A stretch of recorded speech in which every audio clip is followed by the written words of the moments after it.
প্রধান বক্তার আগমন, শুভেচ্ছার স্বাগতম। বিসমিল্লাহির রহমানির রহিম। সম্মানিত এলাকাবাসী, সুপ্রিয় এলাকাবাসী, আপনারা যার জন্য দীর্ঘক্ষণ অপেক্ষা করতেছেন সেই আলোড়ন সৃষ্টিকারী বক্তা, উনি গত 6 মাস আগেও আমাদের এখানে স্টেজ ভাঙি গেছেন। এখন আমি ওই সম্মানিত ব্যক্তি, যার কথা না বললেই নয়, হযরত ল্যাংকাশার সুযোগ্য পুত্রের সুযোগ্য কন্যার আপন ভগ্নিপতির খুবই সুসম্পর্কিত আত্মীয় সুযোগ্য ওয়ারিশকে তার মূল্যবান বক্তব্য পেশ করার জন্য বিশেষভাবে অনুরোধ জানাচ্ছি। মঞ্চে আসতেছেন ল্যাংকাশার সুযোগ্য ওয়ারিশ।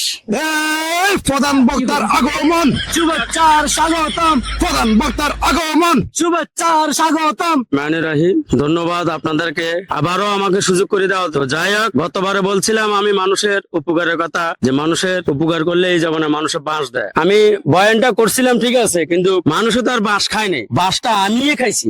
আমার 2টা গরু নিয়ে গেছে, 2টা মুরগি নিয়ে গেছে, গরু ছাগল হাঁস মুরগি যা আছে সবগুলো আমার শেষ। তো তার মানে বাঁশটা আমিই খাইছি, আমার নিজের বাঁশটা আমিই খাইছি। তো ভাই, আপনারা ভালো থাকেন, যে যারে ক্ষতি করতে পারেন করেন, সমস্যা নাই, তবে অন্যের ক্ষতি করিয়েন না, নিজের ক্ষতিটা নিজে বুঝতে চেষ্টা করিয়েন। এই নিয়ে আমি আমার বক্তব্যটা এখানে শেষ করছি। আল্লাহ হাফেজ, সবাই ভালো থাকেন, আসসালামু আলাইকুম।